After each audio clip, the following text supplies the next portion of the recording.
Dear Nadia on Instagram asked me, Guizhou, what inspired you to start learning Chinese? And I don't think I shared my whole story with you guys, so if you have a moment, listen to my story. It all started actually back when I was going to study in Paris. Thank God, my University of Washington study abroad counselor told me study abroad would not be good for me and I would need to work abroad at that time in Paris to get the best experience and the best French.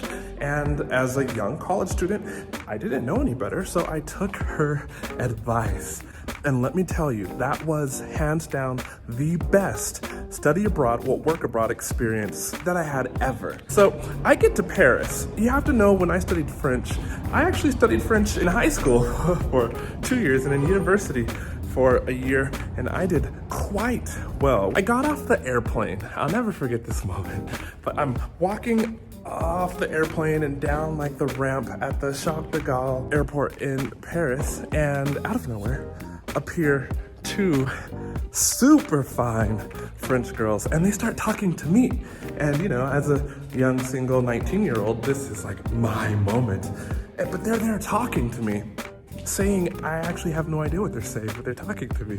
And after what appeared like a long time in my mind, but probably was only 30 seconds, one of them says, "Oh, you're American." And then they turned around and disappeared just like that. And I'm like, no, come on, seriously? How could I not conjure up enough French even to keep these two girls like interested? And they're the ones who approached me. And from that moment, I definitely knew that actually it didn't matter how much I studied in school. What was the point if I couldn't even talk to two girls?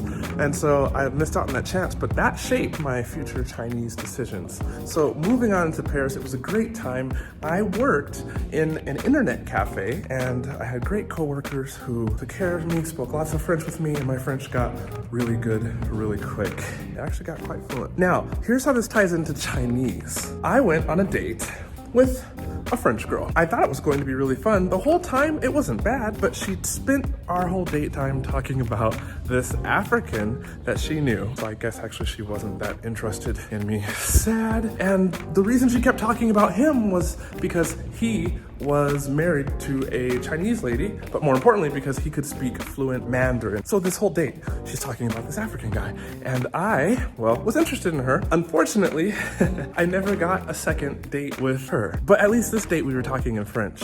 But you know what? My young mind probably associated beautiful Parisian girl with learning Chinese. And so when I went back to work at the internet cafe, I purchased a book. It was actually the Assimil method of learning foreign language, and I got it for Chinese. Anyway, I linked it up in the descriptions below. If you speak French and want to learn Chinese, it's quite good. They also have an English version. And I started studying this book at work. When I went back to university after the work abroad experience in Paris, I actually signed up for a Chinese class because I still got that motivation going, right? And I'm getting to what really inspired me to learn Chinese now, which is 3 weeks into that class, there was a study abroad fair. And I already had going through my mind that whole experience in Paris, which was I had already spent 3-ish years studying French, only to have to really struggle when I got to day-to-day life situations living in Paris. And I didn't want that with Chinese. So I knew I needed to go and study abroad there. I went to like the third booth in on the right, and it was a study abroad program for Central University for Nationalities in Beijing called Zhongyang Minzu Daxue. That was the university that I went to study abroad in the following fall. So what really motivated me to learn Chinese was struggling with French. Let me say this, wasted time in class. And it's one of my philosophies now, like, you maybe spent good money studying a language in university, or maybe you took Chinese at a private institute, but can you really use that Chinese? Because for me, it was ultra frustrating that many hours of homework and time went into studying and I couldn't use French. And even when I got to Beijing, because just going abroad and studying abroad is not the answer, it's what you do while you're abroad. Comment below with fire if you agree with this, but I was in Beijing still. I knew I needed immersion, but I was frustrated because after class in Beijing in intensive Chinese, we're talking 4 hours a day, 5 days a week of instruction, I still went outside to make friends, and I couldn't really speak Chinese. The Chinese I was learning in class, the Chinese test that I was doing well on to keep my good standing, it didn't work outside the classroom.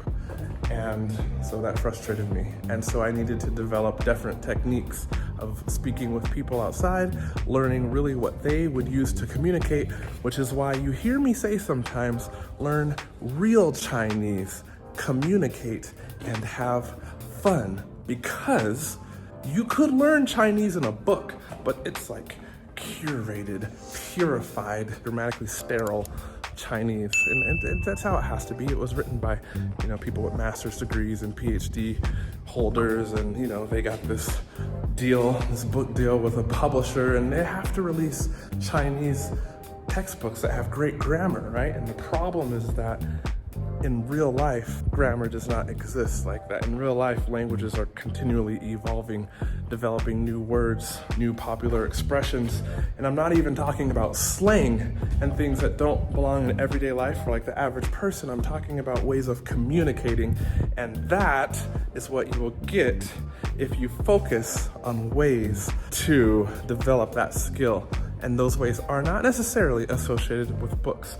And so this is what motivated me to learn Chinese. Thank you, French girl. I don't even remember your name or know where you're at in the world anymore, but you got me interested in Chinese.